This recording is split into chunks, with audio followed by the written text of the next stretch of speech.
UvaldeRadio.net on a Throwback Thursday, brought to you by Herby Activity Center.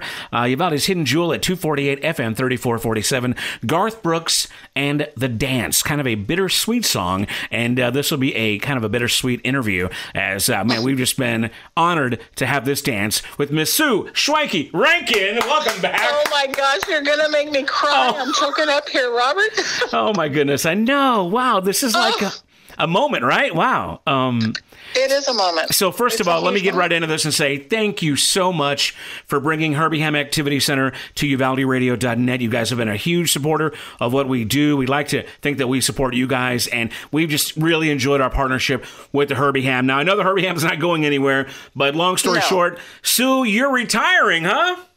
I am retiring, and I'm moving to the lake in Brownwood, Texas. Isn't that exciting? Man, it really is exciting, and we're going to jump all into that. We got a lot to unpack about you leaving and giving your notice and saying goodbye. But first, let's do business. Herby Activity Center brings us Throwback Thursday, and we love to talk about all the cool events you guys have going on. I'm sure a lot of these events are going to be very special to you as you'll be attending them in your last official capacity, right? Yes, sir. That's right. So give us a rundown. Well, the big thing coming our way is Gospel Night Out, and that's going to be Saturday, January is it the 26th? The 28th, okay. January 28th. Yep. And that is a very popular event here in Uvalde, and we are pleased to have it for our 9th year. So we're excited about it. Tony Hull is the one that puts that whole thing together. And a gospel groups come from all over the Uvalde area and everything to perform. So you guys need to come out. It is a fundraiser for Herby Ham. So it's $10 for adults and $5 for children, and doors open at 7. We have bingo every Tuesday at 2 o'clock. It's just for goodies. And so everybody's planning something, I think, for my last day. So during bingo. So we are, it's going to be bittersweet, but right. I'm excited for our future. And you know, they're losing Jimmy, too. So he's the one my husband, he's the one that does the maintenance around here. Yeah, no, it's pretty interesting the way that works around this town. You know, we're still kind of smaller and hometown enough to where, you know, there's not a lot of those corporate rules that keep, you know, the kids and family from helping. So right. You guys are obviously a valuable asset. That's it's going to be sad to see you guys leave. Any other big? I know you guys have a dance coming up soon. We have a dance on Friday the 3rd. Okay. Country Horizons coming back again. People really enjoy them. And so that's going to be a fun night. Doors open at 7. It is BYOB now. So you guys need to come out and support us. It really is a fun evening and all. And, the band's really good. And so y'all need to come out and have a great time with us. They only play from 7 to 10. I know some people just start partying around that time, but not this girl, you know. So anyway, but it's a fun night, and they're out of Brackettville. So they're a really, really good band. We enjoy having them here. Hey, I want to mention this today because this is today. You guys have this, how, why, what, when, power of attorney thing going on. Give me some details about that because that's this afternoon. That's today at 3 o'clock.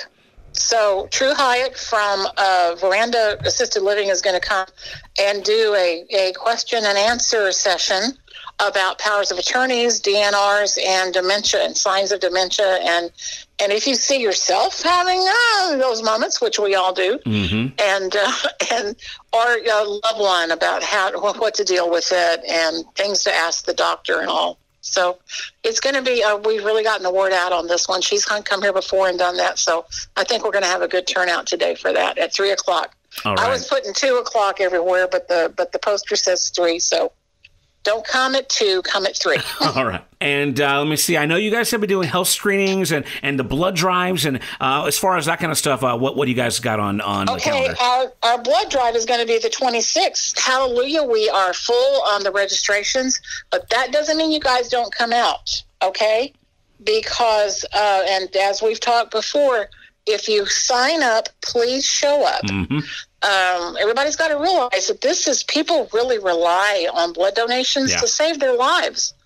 And I understand, everybody understands things happen all the time that get in the way of our plans. And so please, if you cannot show up, please contact the blood bank and tell them. And so possibly y'all can make another date or open that slot up for somebody that may walk in and want to give. Absolutely. Yeah. Nobody's going to judge you for not showing up. No. Just please, let us, give us a little bit of advance notice so they can fill that gap. Absolutely. Right. And that number, let me give you that number real fast for the blood bank. It's 855-326-5765. And call them and let them know I'm not going to be able to make it today, so open that slot up for someone else. Any other stuff that you want to talk about, or do you want to start talking about your time at the Herby Ham? Just, guys, let me wrap up. This is an amazing facility. Wrap up talking about Herby Ham Activity Center. It is an amazing facility. We have so much to offer the community. We just need people to come out and support us. And in talking to people around town, they say we deal with the same thing, not having a lot of people show up. Mm-hmm. So this is, there's communities that say we would kill to have something like that in our town. Well, not kill, but you know what I mean? Right. So, but how badly they would love it. And so we just ask that you guys, and my heart is here still, and I love the people, and I'm going to miss everybody tremendously. But I just pray that the facility will keep going and do better than it has done. So, anyway, you've brought a lot of innovations and progress and positive attention to the Herby Ham Activity Center. So obviously you are going to be so missed. But again, I also know that you are loving and caring, and you're going to give them a huge blessing, which God's going to reach down and touch them while you're gone. So Sue, let's go ahead and talk about your time, since this, I hate to say it, this got our last, I guess, interview as the director of the Herby Ham. So this is kind of an odd, weird, awkward moment for me too. I'm going to miss you. I'm going to say it right here now. I'm going to miss you too. I've so enjoyed our conversations and our time together. Yeah, I really look forward to it. I know that you were shocked when I told you, but it's just something that we've been kind of planning and not sure when we were going to do it. But as I said, we have bought a lake house in Brownwood, Texas, and it's a cute little place, and it's up on a hill, so I get to be like the queen of the mountain. Nice. No, it's great, and there's already doors being open there for me. I'm not going to be working full time, but I want to do some type of ministry. And as a matter of fact, what God has placed in my heart, especially after we went through what we did in May, is to be able to help communities who go through something similar, and just give moral support and prayer support. And I'm already talking to organizations that do that and see where they can plug me in. And that was, I don't know, everybody knows exactly what that was and what that did to us. But we have to learn from our mistakes and learn from the problems that we have and make something good out of it. I've said this in the past, and, Uvalde was so fortunate and blessed to have you at the helm of the Herby Ham Activity Center. You guys were instrumental in a lot of things, from blood drives to just community, events, lots of outsiders coming into town, and somebody had to kind of absorb that flux of warm bodies and do-gooders, and you guys really stepped into that position, which I know has really, if you weren't already, I guess, capable, you've definitely been enabled to now, and you have the know-how and the experience to do whatever it is you tackle. Let's go and talk about some of the highs and maybe even some lows at the Herby Ham Activity Center. So, Sue, going back to when you first started, now remind me, how long have you been at the center? I've been here for 7 years. Wow, it's fantastic. And there were bets that I wouldn't last 6 months. That's a Uvalde thing. I know, and I tell these people, I told you. So looking back 7 years ago when you first took on the role, what was the most challenging part of it that you knew that you had to either change or adapt to, or just totally throw out, the bathwater and start over again? What was the biggest challenge? Honestly, being a girl from San Antonio and not being a local. Right. That was hard.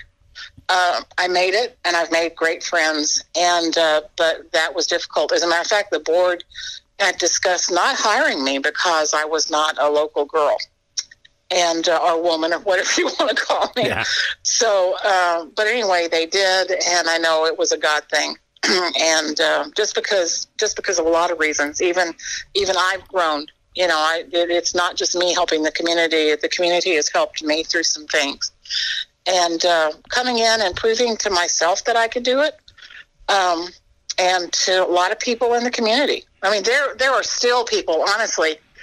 I won't mention names, of course, but there are still people that are, that are naysayers, and it's a shame. Let me say this. I mean, I love Uvalde, born and raised here as well, too, but I moved away for a while, and I moved back. And even though I was born and raised here, having not been here 30 years, I was viewed as an outsider. I know exactly what you're talking about. Yeah. Uvalde is a great little town, but it tends to be a little insular. They're not very trustworthy of outsiders. And the interesting thing about it is that many times the outsiders are educated, they've got experience, they've got talents, they've got things to offer, but you know what? The wheels move slowly because Uvalde, and this is, as much as I love Uvalde, I will definitely be critical because I think it's a thing that needs to be said.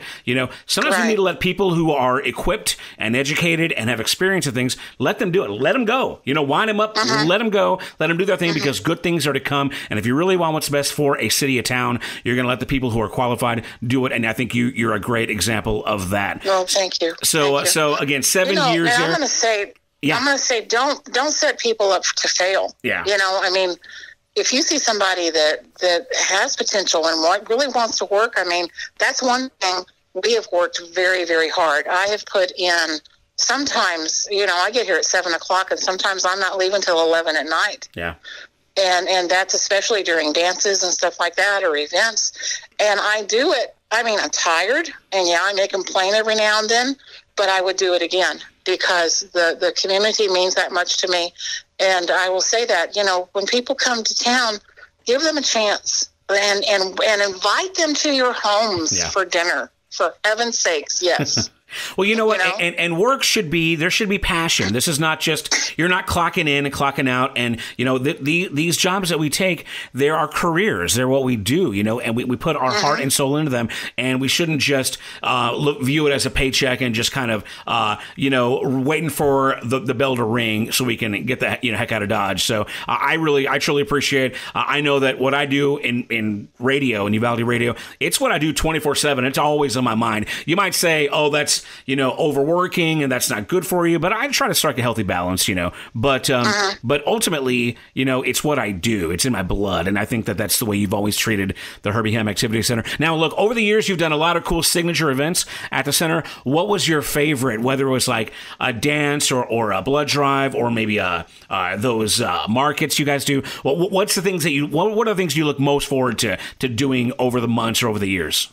I do. It's a lot of work to put on those market days, but they are so, once they hit the ground, they are so much fun. Well, you were out here at the last one. Yeah, it was so much fun. And the fact that I get to see people that I don't see on a regular basis and meet people and, just the community comes out and does support us in great ways and everything. And it's a fun day, and it's a lot of work to put them together, but hey, I think it's worth it. I think and the people enjoy it. That's what's so great. People come to me and say, when are we going to do this again? This was great. And so I think that's one of the highlights of the year. We love Gospel Night Out with so many people coming out for that. And so there's a lot of things that we do that are very, very special. Now I'm going to ask you to be super honest here on this one, because you guys have a lot of huge successes, but in every venture, there's always either failure or something that underperforms. What's the one thing, what's the brainstorm you had, the great idea that just never took off, that the community didn't bite, or maybe it was just a failure? And again, I'm not trying to pick at wounds, you know what I mean? But I think it's something cool to reflect on, that not everything is always going to be, knocked out of the ballpark. Well, there were a couple of things. And, being new here, and people said that, one of the prior directors had Tejano music here, and I tried doing that, and it was a flop. And maybe because this little white girl from San Antonio, I don't mean that ugly, but it's like, wow. And I didn't know what I was doing, and I got a guy to come in and play, and he didn't, we had a very bad communication problem.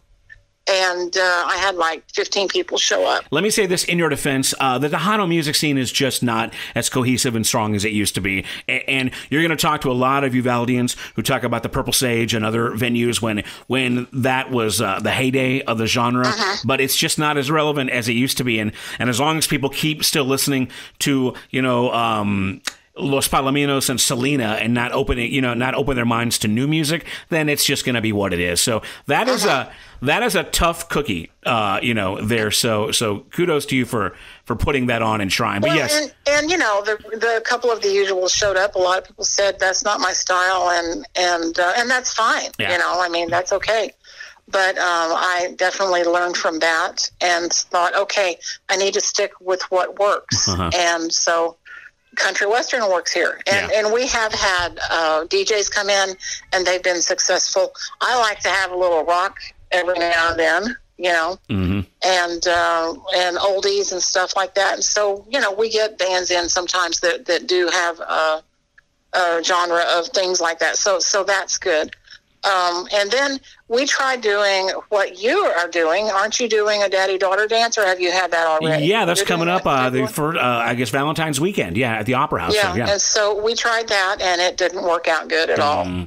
And so anyway, and I'm not begrudging anyone that's trying to think out of the box, and that's something that I learned. I need to stick to what works, right. and you need to. There's nothing wrong with trying new things, but don't go so crazy on it that it does not even look like you. Right. You know what I mean? Absolutely. You can't shoehorn it in. Absolutely. So I guess pivoting over to the success stories, what was the most, as far as you can recall or know, without using a clicker, maybe you did, what was the biggest number of people that you recall having at the venue, and what event was it? Well, we did bingo. Yeah. The auditorium was packed full, and there were a lot of problems with that after COVID hit. Mm-hmm. There was a lot of rumors going around us that were not true, and I have it on paper to prove what we did and what the money went to. And when we had to close, and we closed so abruptly, and that was a board decision. That was not my decision. I did go to the board and tell them that we were having problems with it, because how can you pay out your full amount if you don't have the people here, coming in? And, but boy, when it started, and I was excited about it. Oh, no, I remember. Yeah, it was big news. Huge. And, and there was a lot of work put into it. We did 2 years of work because if you recall, the first time we were getting ready to open, and the state contacted me, and they said, we have everything. It's all set to go, but we need your county vote. And I said, what do you mean county vote? And so we had to take it to the county to have the citizens vote to approve it. Yeah. So we had to put it off a whole year. And then when we finally opened, that opening night, we had over 300 people here. It's fantastic. And then our average attendance was about 175, 200, and people were winning and they were happy and stuff. And then what hit, and it was just hard to get people back. Womp, and then womp. There were issues. There were issues, and so the decision to close was not mine. Again, it was that of the boards. I wasn't taking any money, nothing like that. So it's like, oh my gosh, because again, I had to answer to the Texas Lottery Commission. Yeah. And they keep a very tight rein on what you do. Oh, yeah, that's a very buttoned-up operation. Yeah, that's state and federal stuff, and absolutely. And you don't have to clarify here on the show, but then again, like we talked about, there's always haters that are going to say what they're going to say. Again, we're talking to Sue Schwencke Rankin, the current director at the Herby Activity Center, sponsors of Throwback Thursday, kind of our final interview as far as her representing the HHAC, so a bittersweet conversation, to say the very least.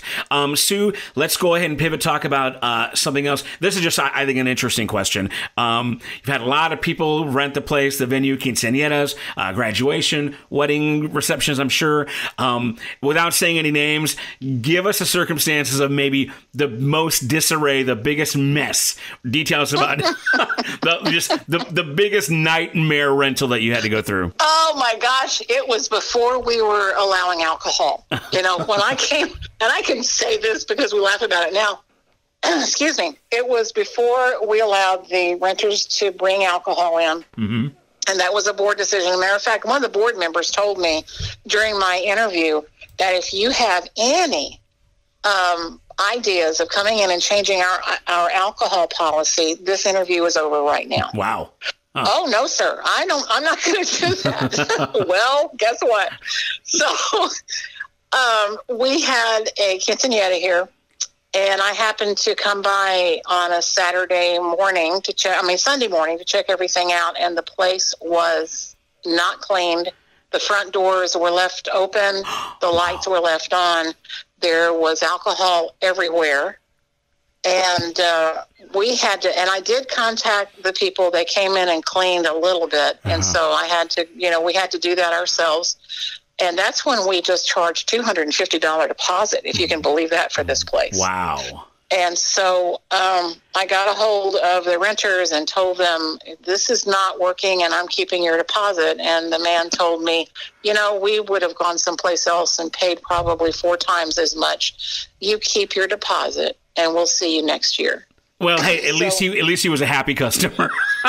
He was a very happy customer. You go ahead and keep your $250, and we'll see you next year. Unbelievable! Like, that's insane. So, Sue, to wrap it all up, go ahead and give us. I know you just won a fantastic award from the South Texas Blood and Tissue Center. I'm so honored. Yeah, and I'm sure that lots of great things that you've been a part of and been just honored and excited to participate in. But go ahead and give us some of your fondest memories of that kind of stuff. Just the stuff that the community stuff, and just whatever's on your mind, the things that really are close to your heart. Well, I started a Bible study here within 6 months that I came, and now some of my closest friends are the ladies that came out to that Bible study.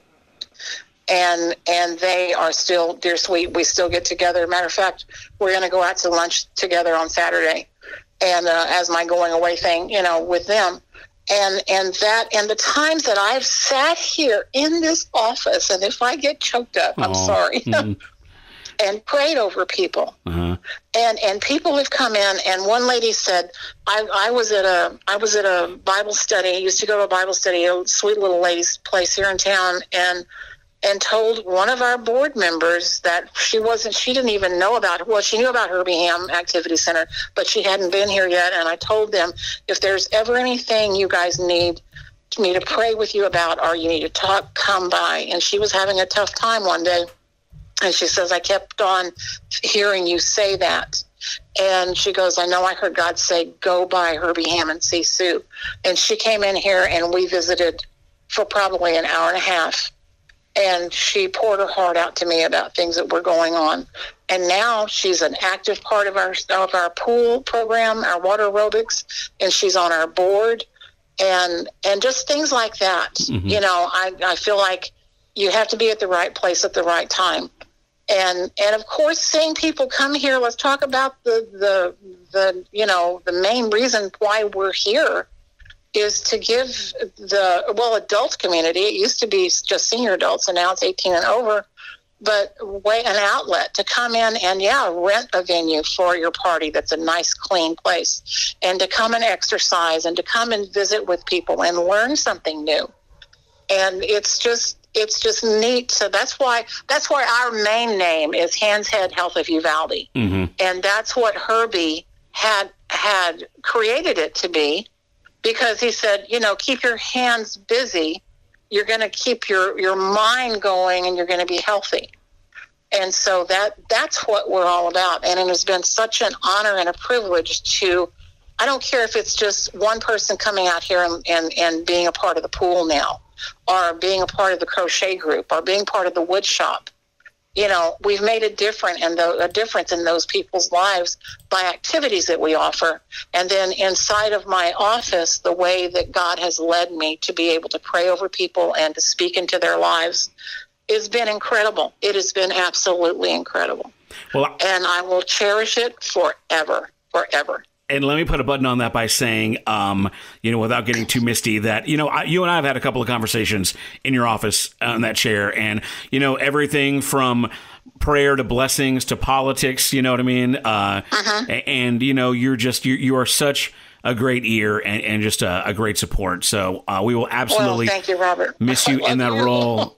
And, well, naturally, best wishes to everything you do. You're going to find major success in your new avenues. Whoever your successor is has some big shoes to fill. So, thank you. On that note, let's go ahead and get back into Throwback Thursday. Once again, Sue Schwencke Rankin, you are such a blessing.